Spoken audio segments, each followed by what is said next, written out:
52 years ago, President Kennedy, at the height of the Cold War, addressed this same university on the subject of peace. The Berlin Wall had just been built. The Soviet Union had tested the most powerful weapons ever developed. China was on the verge of acquiring a nuclear bomb. Less than 20 years after the end of World War II, the prospect of nuclear war was all too real. With all of the threats that we face today, it's hard to appreciate how much more dangerous the world was at that time.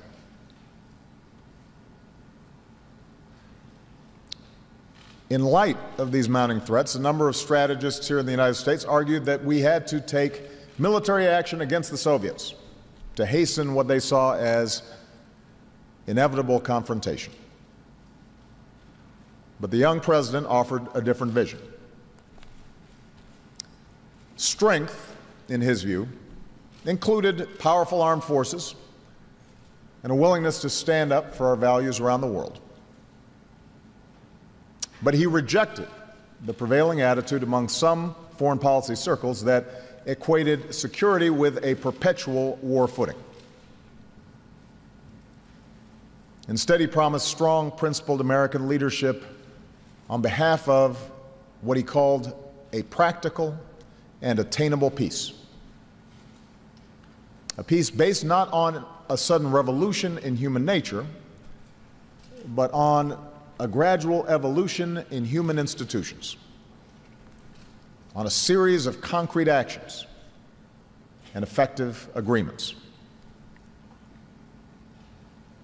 Such wisdom would help guide our ship of state through some of the most perilous moments in human history. With Kennedy at the helm, the Cuban Missile Crisis was resolved peacefully. Under Democratic and Republican presidents, new agreements were forged. A non-proliferation treaty that prohibited nations from acquiring nuclear weapons while allowing them to access peaceful nuclear energy. The SALT and START treaties, which bound the United States and the Soviet Union to cooperation on arms control. Not every conflict was averted, but the world avoided nuclear catastrophe, and we created the time and the space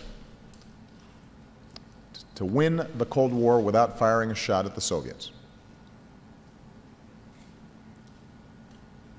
The agreement now reached between the international community and the Islamic Republic of Iran builds on this tradition of strong, principled diplomacy. After 2 years of negotiations, we have achieved a detailed arrangement that permanently prohibits Iran from obtaining a nuclear weapon. It cuts off all of Iran's pathways to a bomb. It contains the most comprehensive inspection and verification regime ever negotiated to monitor a nuclear program. As was true in previous treaties, it does not resolve all problems. It certainly doesn't resolve all our problems with Iran. It does not ensure a warming between our two countries. But it achieves one of our most critical security objectives. As such, it is a very good deal. Today, I want to speak to you about this deal and the most consequential foreign policy debate that our country has had since the invasion of Iraq. As Congress decides whether to support this historic diplomatic breakthrough or instead blocks it over the objection of the vast majority of the world.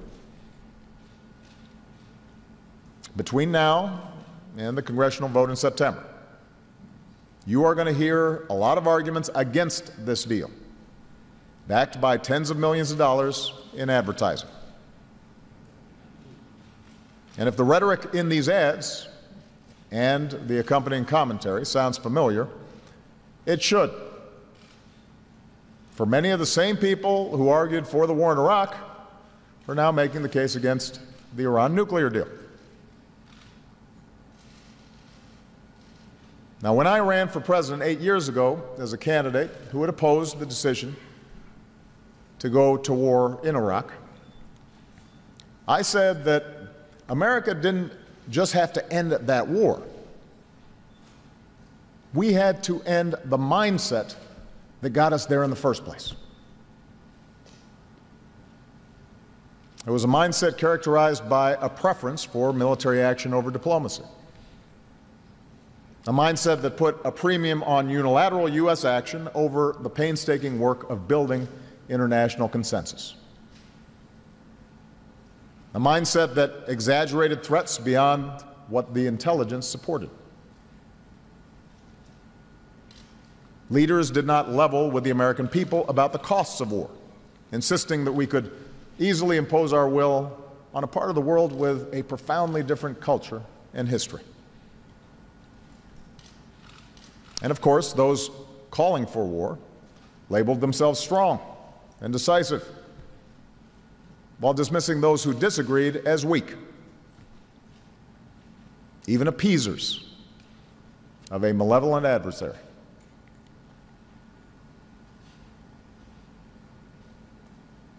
More than a decade later, we still live with the consequences of the decision to invade Iraq. Our troops achieved every mission they were given, but thousands of lives were lost, tens of thousands wounded. That doesn't count the lives lost among Iraqis. Nearly $1 trillion was spent. Today, Iraq remains gripped by sectarian conflict, and the emergence of al-Qaeda in Iraq has now evolved into ISIL. And ironically, the single greatest beneficiary in the region of that war was the Islamic Republic of Iran, which saw its strategic position strengthened by the removal of its long-standing enemy, Saddam Hussein. I raise this recent history because now more than ever, we need clear thinking in our foreign policy. And I raise this history because it bears directly on how we respond to the Iranian nuclear program. That program has been around for decades, dating back to the Shah's efforts, with U.S. support, in the 1960s and 70s to develop nuclear power. The theocracy that overthrew the Shah accelerated the program after the Iran-Iraq War in the 1980s, a war in which Saddam Hussein used chemical weapons to brutal effect. And Iran's nuclear program advanced steadily through the 1990s, despite unilateral U.S. sanctions. When the Bush administration took office, Iran had no centrifuges, the machines necessary to produce material for a bomb, that were spinning to enrich uranium. But despite repeated warnings from the United States government, by the time I took office, Iran had installed several thousand centrifuges and showed no inclination to slow, much less halt, its program. Among U.S. policymakers, there's never been disagreement on the danger posed by an Iranian nuclear bomb. Democrats and Republicans alike have recognized that it would spark an arms race in the world's most unstable region and turn every crisis into a potential nuclear showdown. It would embolden terrorist groups like Hezbollah and pose an unacceptable risk to Israel, which Iranian leaders have repeatedly threatened to destroy. More broadly, it could unravel the global commitment to nonproliferation that the world has done so much to defend. The question then is not whether to prevent Iran from obtaining a nuclear weapon, but how. Even before taking office, I made clear that Iran would not be allowed to acquire a nuclear weapon on my watch. And it's been my policy throughout my presidency to keep all options, including possible military options, on the table to achieve that objective. But I have also made clear my preference for a peaceful diplomatic resolution of the issue. Not just because of the costs of war, but also because a negotiated agreement offered a more effective, verifiable, and durable resolution. And so in 2009, we let the Iranians know that a diplomatic path was available. Iran failed to take that path, and our intelligence community exposed the existence of a covert nuclear facility at Fordow. Now, some have argued that Iran's intransigence showed the futility of negotiations. In fact, it was our very willingness to negotiate that helped America rally the world to our cause and secured international participation in an unprecedented framework of commercial and financial sanctions. Keep in mind, unilateral U.S. sanctions against Iran had been in place for decades, but had failed to pressure Iran to the negotiating table.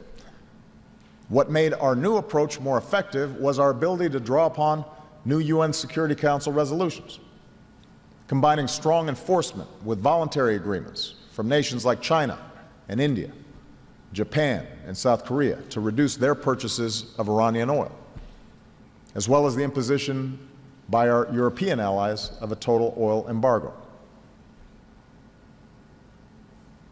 Winning this global buy-in was not easy. I know.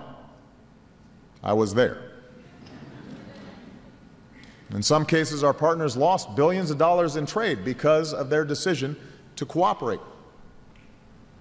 But we were able to convince them that absent a diplomatic resolution, the result could be war, with major disruptions to the global economy and even greater instability in the Middle East. In other words, it was diplomacy, hard, painstaking diplomacy, not saber-rattling, not tough talk, that ratcheted up the pressure on Iran. With the world now unified beside us, Iran's economy contracted severely and remains about 20% smaller today than it would have otherwise been. No doubt this hardship played a role in Iran's 2013 elections, when the Iranian people elected a new government that promised to improve the economy through engagement with the world. A window had cracked open. Iran came back to the nuclear talks. And after a series of negotiations, Iran agreed with the international community to an interim deal. A deal that rolled back Iran's stockpile of near 20% enriched uranium and froze the progress of its program so that the P5+1, the United States, China, Russia, the United Kingdom, Germany, France, and the European Union, could negotiate a comprehensive deal without the fear that Iran might be stalling for time. Now, let me pause here just to remind everybody that when the interim deal was announced, critics,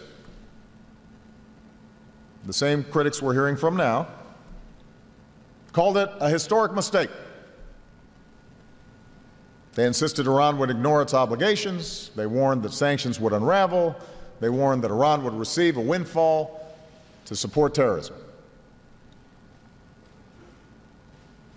The critics were wrong. The progress of Iran's nuclear program was halted for the first time in a decade. Its stockpile of dangerous materials was reduced. The deployment of its advanced centrifuges was stopped. Inspections did increase. There was no flood of money into Iran, and the architecture of the international sanctions remained in place. In fact, the interim deal worked so well that the same people who criticized it so fiercely now cite it as an excuse not to support the broader accord. Think about that. What was once proclaimed as a historic mistake is now held up as a success and a reason to not sign the comprehensive deal. So keep that in mind when you assess the credibility of the arguments being made against diplomacy today.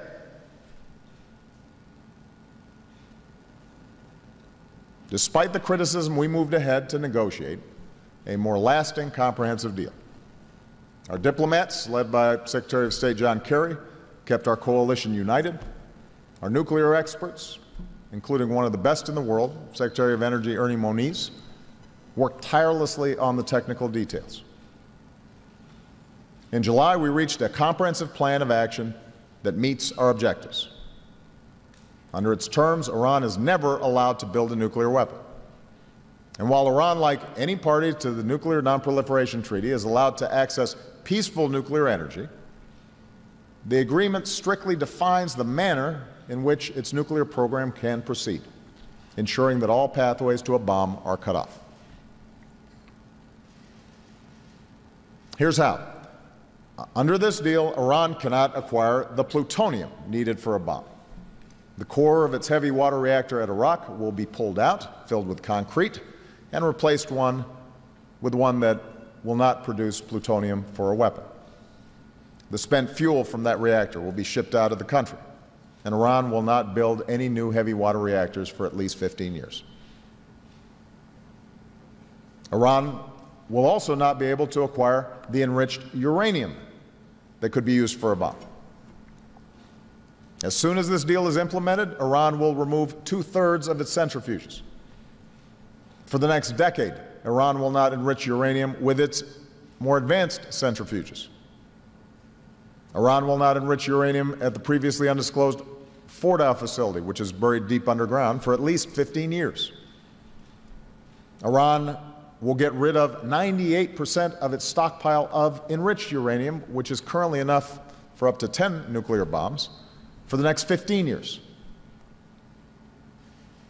Even after those 15 years have passed, Iran will never have the right to use a peaceful program as cover to pursue a weapon. And in fact, this deal shuts off the type of covert path Iran pursued in the past. There will be 24/7 monitoring of Iran's key nuclear facilities. For decades, inspectors will have access to Iran's entire nuclear supply chain, from the uranium mines and mills where they get raw materials to the centrifuge production facilities where they make machines to enrich it. And understand why this is so important. For Iran to cheat, it has to build a lot more than just one building or covert facility like Fordow. It would need a secret source for every single aspect of its program. No nation in history has been able to pull off such subterfuge when subjected to such rigorous inspections. And under the terms of the deal, inspectors will have the permanent ability to inspect any suspicious sites in Iran. And finally, Iran has powerful incentives to keep its commitments. Before getting sanctions relief, Iran has to take significant concrete steps, like removing centrifuges and getting rid of its stockpiles. If Iran violates the agreement over the next decade, all of the sanctions can snap back into place. We won't need the support of other members of the UN Security Council. America can trigger snapback on our own. On the other hand, if Iran abides by the deal, and its economy begins to reintegrate with the world, the incentive to avoid snapback will only grow. So this deal is not just the best choice among alternatives. This is the strongest non-proliferation agreement ever negotiated. And because this is such a strong deal, every nation in the world that has commented publicly, with the exception of the Israeli government, has expressed support. The United Nations Security Council has unanimously supported it. The majority of arms control and non-proliferation experts support it. Over 100 former ambassadors who served under Republican and Democratic presidents support it. I've had to make a lot of tough calls as president. But whether or not this deal is good for American security is not one of those calls. It's not even close. Unfortunately, we're living through a time in American politics where every foreign policy decision is viewed through a partisan prism, evaluated by headline-grabbing sound bites. And so, before the ink was even dry on this deal, before Congress even read it, a majority of Republicans declared their virulent opposition. Lobbyists and pundits were suddenly transformed into armchair nuclear scientists, disputing the assessments of experts like Secretary Moniz, challenging his findings, offering multiple and sometimes contradictory arguments about why Congress should reject this deal.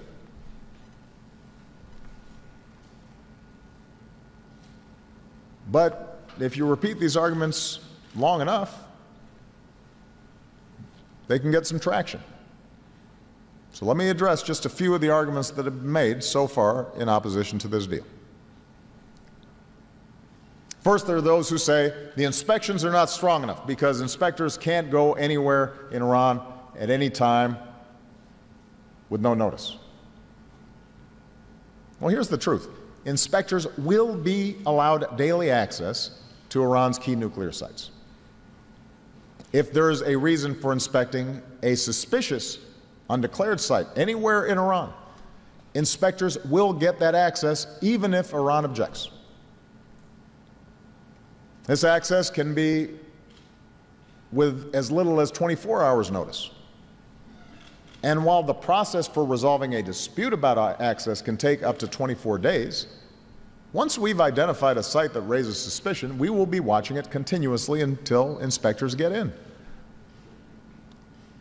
And by the way, nuclear material isn't something you hide in the closet. It can leave a trace for years. The bottom line is, if Iran cheats, we can catch them, and we will. Second, there are those who argue that the deal isn't strong enough because some of the limitations on Iran's civilian nuclear program expire in 15 years. Let me repeat. The prohibition on Iran having a nuclear weapon is permanent. The ban on weapons-related research is permanent. Inspections are permanent. It is true that some of the limitations regarding Iran's peaceful program last only 15 years. But that's how arms control agreements work.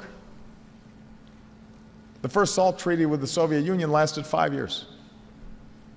The first START treaty lasted 15 years.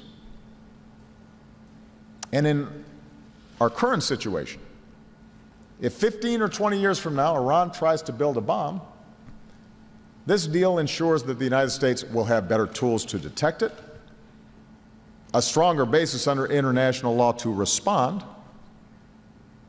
and the same options available to stop a weapons program as we have today, including, if necessary, military options. On the other hand, without this deal, the scenarios that critics warn about happening in 15 years could happen 6 months from now. By killing this deal, Congress would not merely pave Iran's pathway to a bomb, it would accelerate it.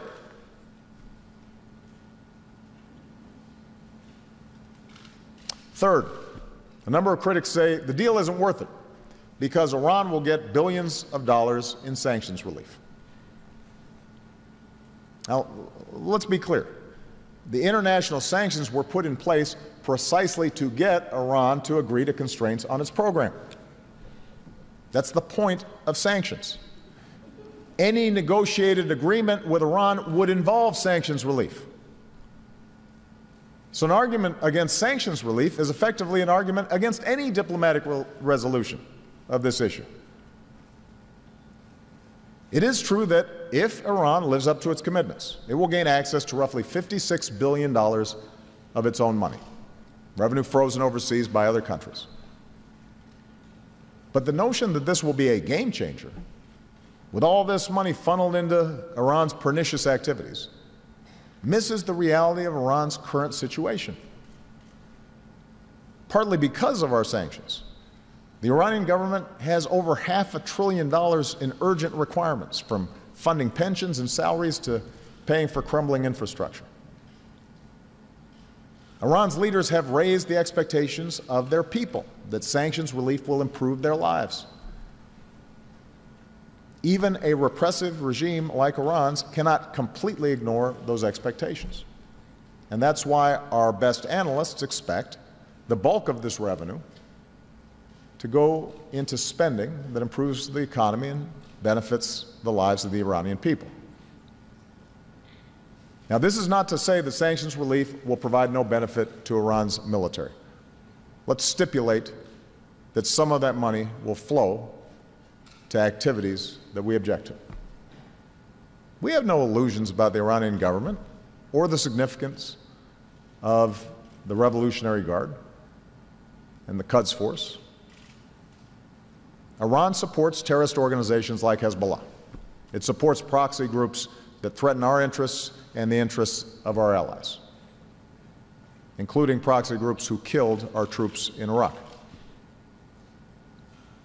They try to destabilize our Gulf partners. But Iran has been engaged in these activities for decades. They engaged in them before sanctions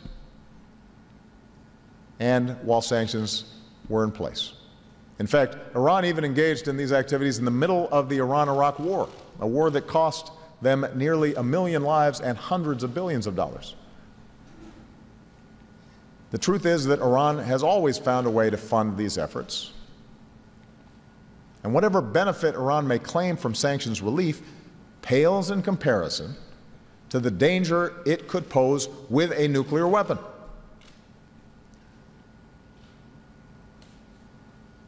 Moreover, there's no scenario where sanctions relief turns Iran into the region's dominant power.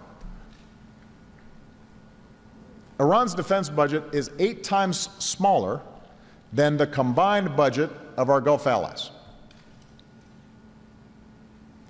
Their conventional capabilities will never compare with Israel's, and our commitment to Israel's qualitative military edge helps guarantee that. Over the last several years, Iran has had to spend billions of dollars to support its only ally in the Arab world, Bashar al-Assad, even as he's lost control of huge chunks of his country. And Hezbollah has suffered significant blows on this same battlefield. And Iran, like the rest of the region, is being forced to respond to the threat of ISIL in Iraq. So, contrary to the alarmists who claim that Iran is on the brink of taking over the Middle East or even the world, Iran will remain a regional power with its own set of challenges. The ruling regime is dangerous and it is repressive. We will continue to have sanctions in place on Iran's support for terrorism and violation of human rights. We will continue to insist upon the release of Americans detained unjustly. We will have a lot of differences with the Iranian regime. But if we're serious about confronting Iran's destabilizing activities, it is hard to imagine a worse approach than blocking this deal. Instead, we need to check the behavior that we're concerned about directly by helping our allies in the region strengthen their own capabilities to counter a cyber attack or a ballistic missile, by improving the interdiction of weapons shipments that go to groups like Hezbollah, by training our allies' special forces so that they can more effectively respond to situations like Yemen. All these capabilities will make a difference. We will be in a stronger position to implement them with this deal. And by the way, such a strategy also helps us effectively confront the immediate and lethal threat posed by ISIL.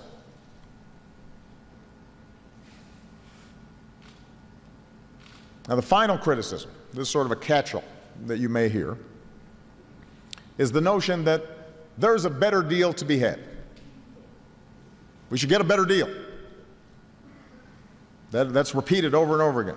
There's a bad deal, need a better deal. One that relies on vague promises of toughness and, more recently, the argument that we can apply a broader and indefinite set of sanctions to squeeze the Iranian regime harder. Those making this argument are either ignorant of Iranian society or they're just not being straight with the American people. Sanctions alone are not going to force Iran to completely dismantle all vestiges of its nuclear infrastructure, even those aspects that are consistent with peaceful programs. That oftentimes is what the critics are calling a better deal.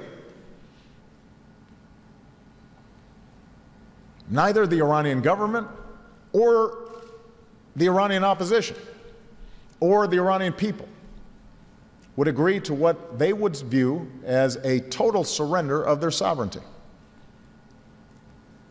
Moreover,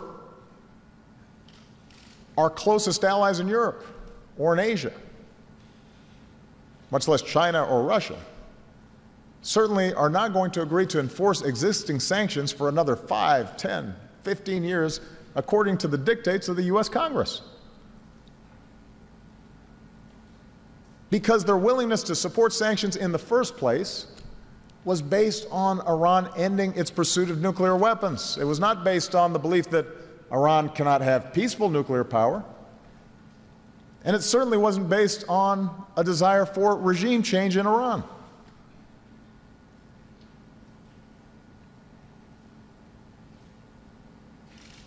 As a result, those who say we can just walk away from this deal and maintain sanctions are selling a fantasy. Instead of strengthening our position, as some have suggested, Congress's rejection would almost certainly result in multilateral sanctions unraveling. If, as has also been suggested, we tried to maintain unilateral sanctions, beefing them up, we would be standing alone. We cannot dictate the foreign, economic, and energy policies of every major power in the world.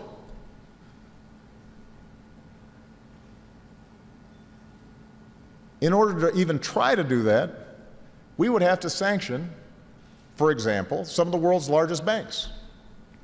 We'd have to cut off countries like China from the American financial system.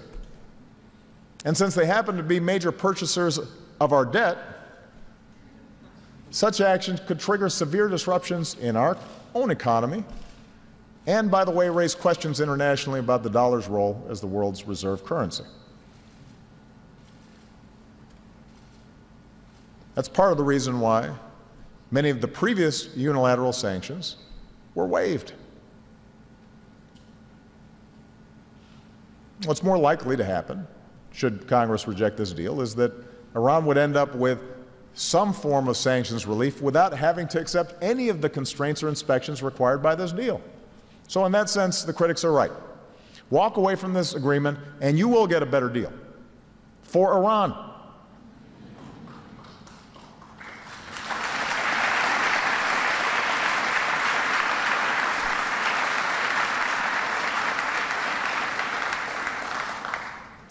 Now, because more sanctions won't produce the results that the critics want, we have to be honest. Congressional rejection of this deal leaves any U.S. administration that is absolutely committed to preventing Iran from getting a nuclear weapon with one option: another war in the Middle East. I say this not to be provocative. I am stating a fact. Without this deal, Iran will be in a position, however tough our rhetoric may be, to steadily advance its capabilities. Its breakout time, which is already fairly small, could shrink to near zero. Does anyone really doubt that the same voices now raised against this deal will be demanding that whoever is president bomb those nuclear facilities?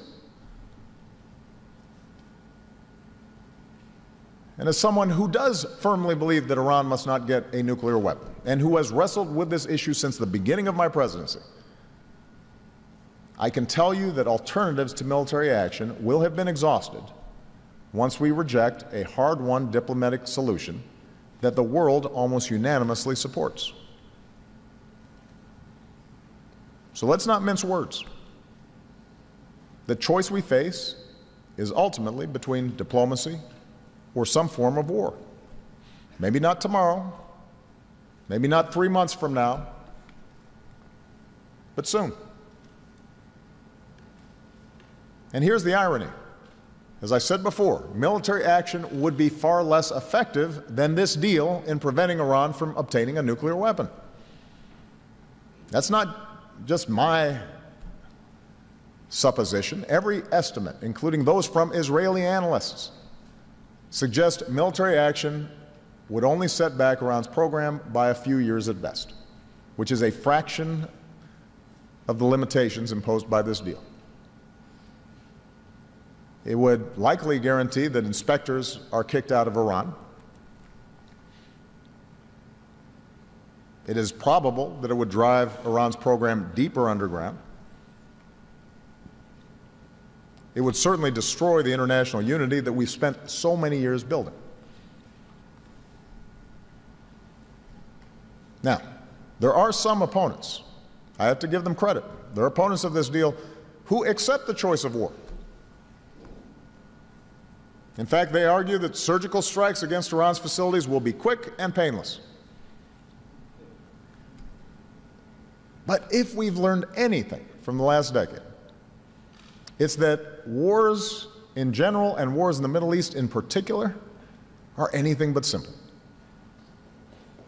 The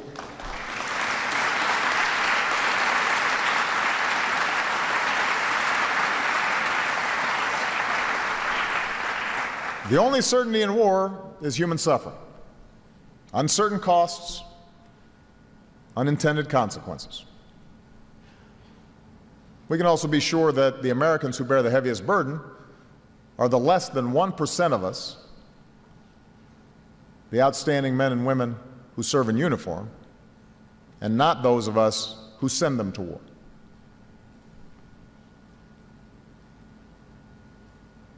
As Commander-in-Chief, I have not shied away from using force when necessary.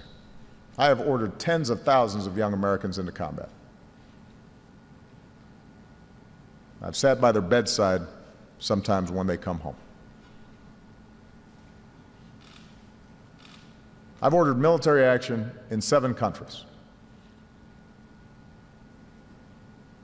There are times when force is necessary. And if Iran does not abide by this deal, it's possible that we don't have an alternative.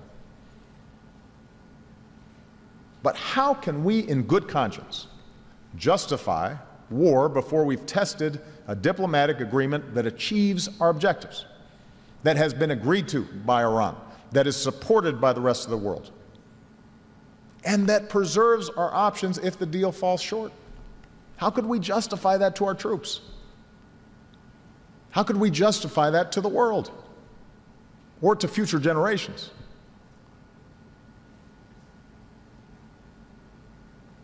In the end, that should be a lesson that we've learned from over a decade of war. On the front end, ask tough questions. Subject our own assumptions to evidence and analysis. Resist the conventional wisdom and the drumbeat of war. Worry less about being labeled weak. Worry more about getting it right.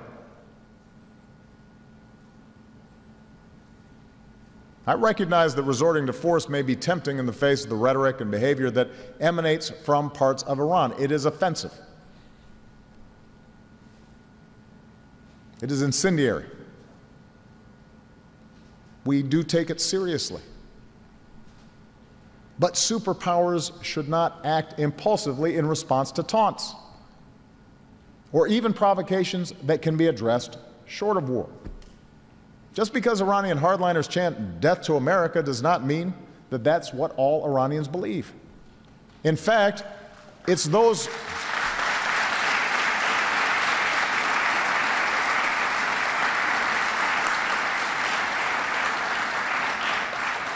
hardliners who are most comfortable with the status quo. It's those hardliners chanting "death to America" who've been most opposed to the deal. They're making common cause with the Republican caucus.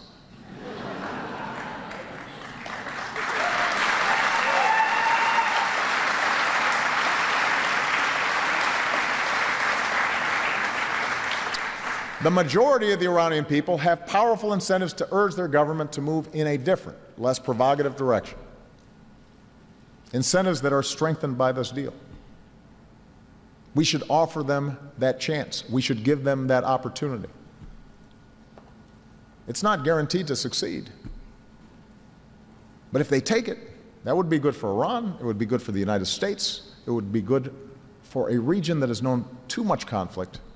It would be good for the world. And if Iran does not move in that direction, if Iran violates this deal, we will have ample ability to respond. You know, the agreements pursued by Kennedy and Reagan with the Soviet Union, those agreements, those treaties involved America accepting significant constraints on our arsenal. As such, they were riskier. This agreement involves no such constraints. The defense budget of the United States is more than $600 billion. To repeat, Iran's is about $15 billion. Our military remains the ultimate backstop to any security agreement that we make. I have stated that Iran will never be allowed to obtain a nuclear weapon. I have done what is necessary to make sure our military options are real. And I have no doubt that any president who follows me will take the same position.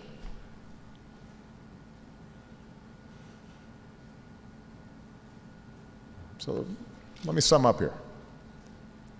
When we carefully examine the arguments against this deal, none of them stand up to scrutiny. That may be why the rhetoric on the other side is so strident. I suppose some of it can be ascribed to knee-jerk partisanship that has become all too familiar. Rhetoric that renders every decision that's made a disaster, a surrender. You're aiding terrorists. You're endangering freedom.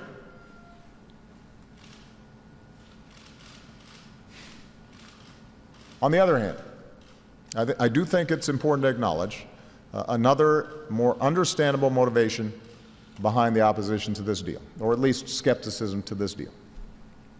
And that is a sincere affinity for our friend and ally Israel. An affinity that, as someone who has been a stalwart friend to Israel throughout my career, I deeply share. When the Israeli government is opposed to something, people in the United States take notice, and they should. No one can blame Israelis for having a deep skepticism about any dealings with a government like Iran's, which includes leaders who've denied the Holocaust, embrace an ideology of anti-Semitism, facilitate the flow of rockets that are arrayed on Israel's borders, are pointed at Tel Aviv.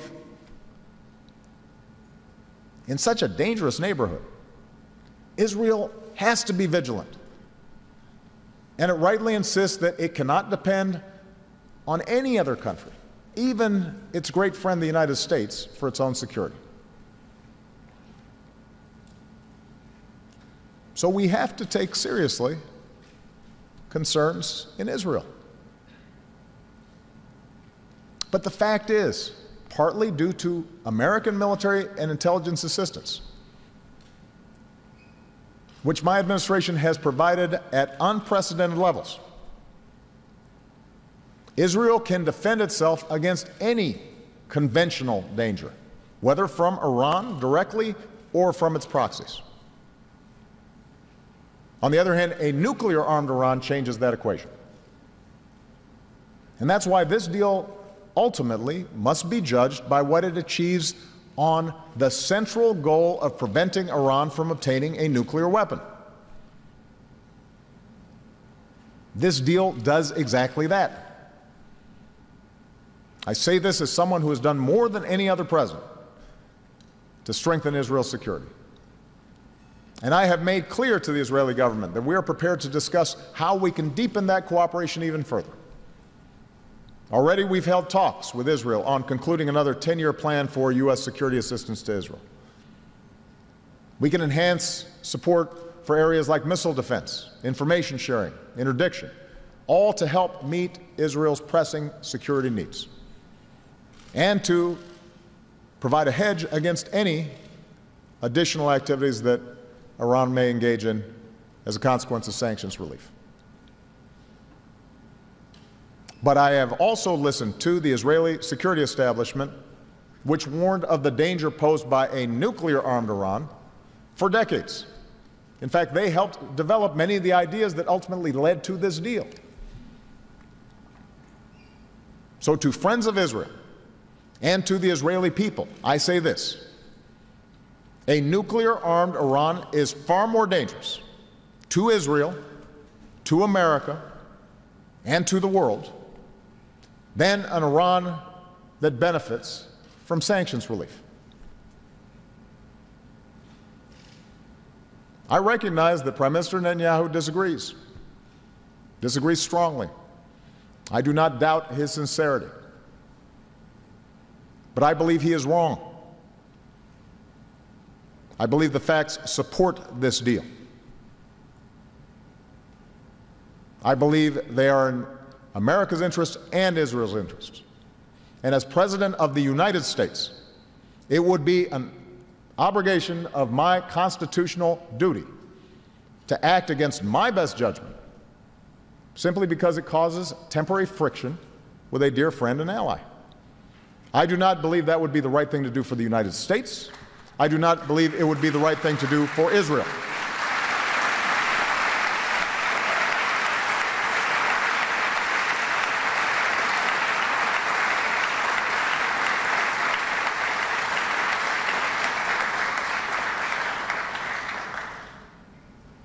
Over the last couple of weeks, I have repeatedly challenged anyone opposed to this deal to put forward a better, plausible alternative.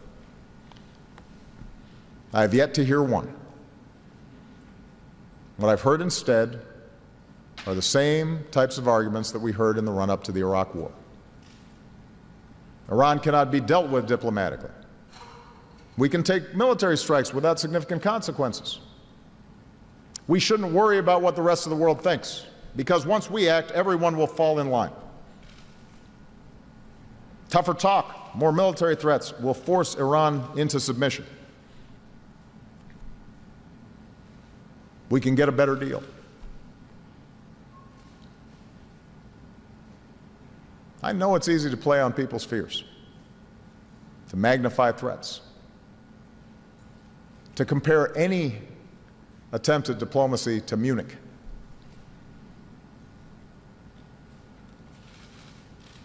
But none of these arguments hold up. They didn't back in 2002 and 2003. They shouldn't now.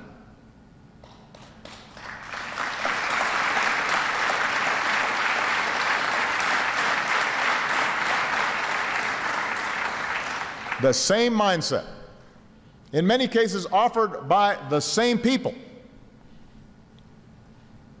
who seem to have no compunction with being repeatedly wrong, led to a war that did more to strengthen Iran, more to isolate the United States than anything we have done in the decades before or since. It's a mindset out of step with the traditions of American foreign policy, where we exhaust diplomacy before war and debate matters of war and peace in the cold light of truth. Peace is not the absence of conflict, President Reagan once said. It is the ability to cope with conflict by peaceful means. President Kennedy warned Americans not to see conflict as inevitable, accommodation as impossible, and communication is nothing more than the exchange of threats.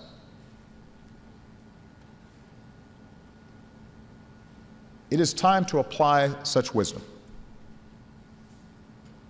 The deal before us doesn't bet on Iran changing. It doesn't require trust.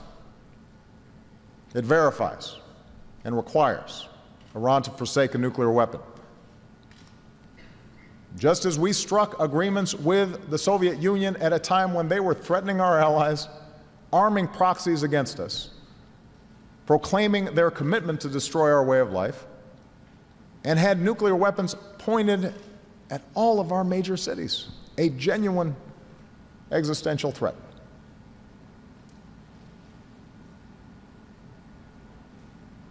You know, we live in a complicated world, a world in which the forces unleashed by human innovation are creating opportunities for our children that were unimaginable for most of human history.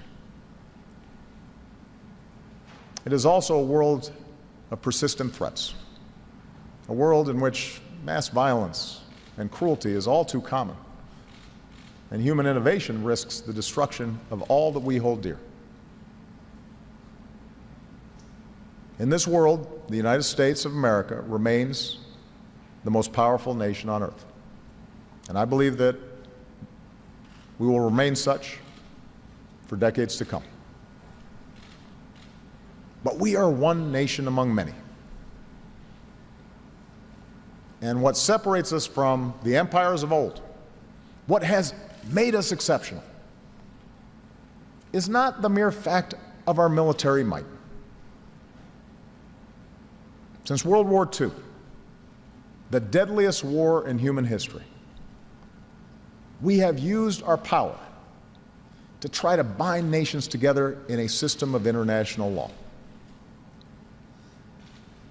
We have led an evolution of those human institutions President Kennedy spoke about to prevent the spread of deadly weapons, to uphold peace and security, and promote human progress. We now have the opportunity to build on that progress. We've built a coalition and held it together through sanctions and negotiations.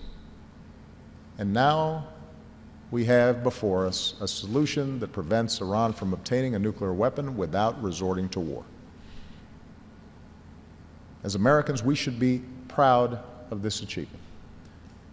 And as members of Congress reflect on their pending decision, I urge them to set aside political concerns, shut out the noise,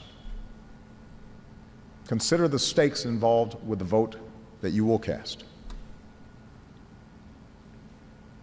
If Congress kills this deal, we will lose more than just constraints on Iran's nuclear program or the sanctions we have painstakingly built. We will have lost something more precious: America's credibility as a leader of diplomacy, America's credibility as the anchor of the international system. John F. Kennedy cautioned here more than 50 years ago at this university that the pursuit of peace is not as dramatic as the pursuit of war. But it's so very important. It is surely the pursuit of peace that is most needed in this world so full of strife. My fellow Americans, contact your representatives in Congress. Remind them of who we are. Remind them of what is best in us and what we stand for, so that we can leave behind a world that is more secure and more peaceful for our children. Thank you very much.